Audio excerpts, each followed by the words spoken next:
श्री राधे राधे राधे। दोस्तों, आज मैं अपने पंडित जी से आपको कथा सुनवा रही हूँ।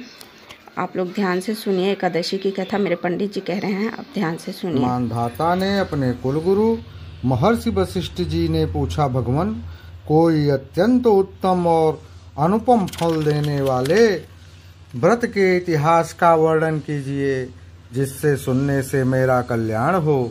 महर्षि वशिष्ठ ने कहा, राजन, हम आपके सन्मुख आलमकी नाम एकादशी के व्रत के महात्म का वर्णन करते हैं, ध्यान पूर्वक सुने।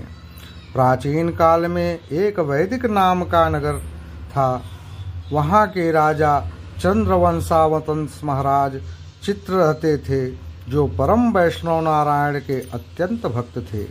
उनके राज्य की सारी प्रजा मास की समस्त एकादशियों का व्रत और नियम विधिवत करती थी।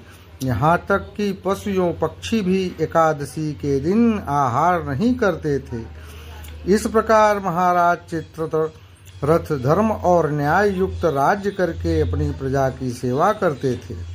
एक समय की बात है कि महाराज चित्ररथ अपनी सारी प्रजा सहित फाल्गुन शुक्ल अमल की नाम एकादशी के व्रत का उद्यापन करने के निमित्त ग्राम के बाहर उपवन में एक सरोवर के किनारे कुंभ स्थापित कर छत्र उपानह पंचरत्न गंध धूप दीप और नैवेद्य से धात्री की पूजा करने लगे कि हे जामदग्ने, हे रेणुकानंदन, हे आमले की छाया में उपविष्ट, हे मुक्ति एवं मुक्तिदाता, आपको कोटि कोटि नमस्कार है।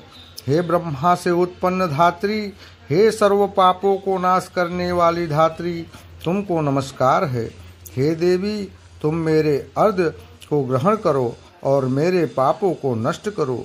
इस प्रकार राजा अपनी प्रजा सहित जागरण करता रहा। दैव संयोग से एक महाअधम व्याध की, जो वन में मार्ग भूल गया था, दिन भर का प्यासा एवं थका हुआ वहां आ पहुंचा और यह भी आश्चर्यचकित दृष्टि से वहां का प्रत्येक दृश्य देखने लगा। और उस रात वह भी अपनी भूख प्यास को भूल भगवान की कथा को सुनता रहा। यद्यपि उस व्याध का कार्य पाप कर्म एवं हिंसा ही करना था, तथापि उस दिन उसने प्रेम पूर्वक भगवान की पूजा देखी। दूसरे दिन प्रातः काल व्रत का पारण कर सभी लोग अपने अपने घर गए। वह व्याध भी प्रसन्नता पूर्वक घर गया। कुछ दिन बाद जब वह व्याध मरा तो उस अज्ञात व्रत के पूर्ण प्रभाव से वह जयंती नगरी में राजा विदुरथ के घर पुत्र होकर जन्म लिया और उसका नाम वसुरथ पड़ा। पिता के मरने के बाद वसुरथ उस नगरी का स्वामी हुआ और अत्यंत न्यायपूर्वक धर्म संयुक्त राज्य करने लगा। उसके राज्य में समस्त प्रजा अत्यंत सुखी और समृद्ध थी। कर्मशील और धनवान तथा निरालस राजा सदैव ही अपनी प्रजा का पालन करता था। एक दिन वह राजा मृगया करने के विचार से अपनी सेना और सेनापतियों के साथ वन में गया। संयोगवश एक मृग का पीछा करते हुए वह अपने सभी साथियों से अलग होकर एक महाभयानक जंगल में जा फंसा। भूख और प्यास से व्याकुल हो एक वटवृक्ष के नीचे बैठकर विश्राम करने लगा। सुंदर शीतल और स्वच्छ वायु के झकोरों ने शीघ्र ही उसको निद्रा देवी की गोद में डाल दिया। राजा सभी सुख बुध भूल अचेत हो गए। उसी समय वहां पर बहुत से जंगली दस्युओं का दल आ पहुंचा और राजा को सोता देख नाना प्रकार के दुर्वाक्यों को कहता हुआ राजा को मारने के लिए झपटा और एक साथ ही राजा पर अनेकों प्रकार के सहस्त्रों अस्त्रों का प्रहार कर दिया।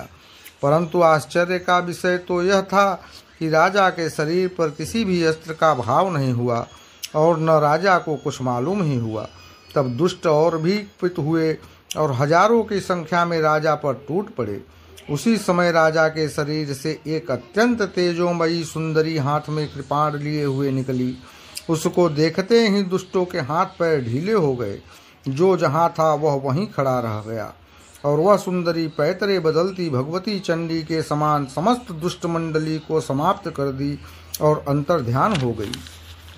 दुष्टों के कोलाहल एवं अंतर्ध्यान से राजा की निद्रा भंग हुई।